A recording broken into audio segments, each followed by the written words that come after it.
আয়াতুল কুরসির 10 নম্বর ফজিলত। আয়াতুল কুরসিতে 50টি শব্দ আছে। তাদের এক একটি শব্দ একবার তেলাওয়াত করে পানিতে ফুঁক দিয়ে পান করলে আল্লাহ রাব্বুল আলামিন জ্ঞান বৃদ্ধি করে দিবেন। 11 নম্বর আছে, ঘর হতে বের হওয়ার সময় যেই ব্যক্তি আয়াতুল কুরসি তেলাওয়াত করে বের হবে, আল্লাহ রাব্বুল আলামিন তার উদ্দেশ্য সফল করবেন, তাকে নিরাপদে রাখবেন। 12 নম্বর আছে, প্রতি শুক্রবার দিন আসরের নামাজের পরে নির্জন স্থানে বসে আয়াতুল কুরসি 7 বার পাঠ করলে মনের ধর্মীয় ভাব জাগ্রত হবে এবং তেলাওয়াতকারীদের দোয়া আল্লাহ তাআলা কবুল করবেন। যারা তেলাওয়াত করেন ওই তেলাওয়াতকারীদের দোয়া আল্লাহ তাআলা কি কবুল করবেন।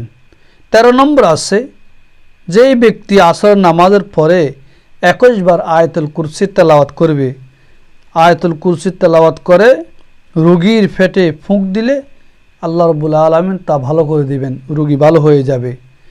14 নম্বর আছে, কারো কাশি আছে, কাশ, ওই কাশি রোগী দূর করার জন্য 7টি লং নিয়ে প্রত্যেকটি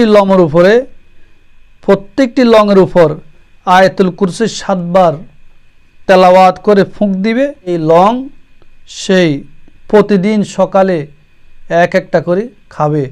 অবশ্যই আল্লাহ রাব্বুল আলামিন তার কাশি রোগ দূর করে দিবেন, মুক্ত করে দিবেন। এরপরে আয়াতুল কুরসির 15 নম্বর ফজিলত হলো 50 বার তেলাওয়াত করে বৃষ্টির পানির উপর ফুঁক দিয়ে যেই ব্যক্তি ওই পানি পান করবে, আল্লাহ রাব্বুল আলামিন তার জ্ঞান বৃদ্ধি করবেন, আল্লাহ পাক তার হায়াত বাড়াই দিবেন, তার জ্ঞানের মধ্যে ফসাহতা দান করবেন। তো আল্লাহ রাব্বুল আলামিন যেন আমাদেরকে এই আয়াতুল কুরসি ফজিলত করে আমল করার তৌফিক দান করে।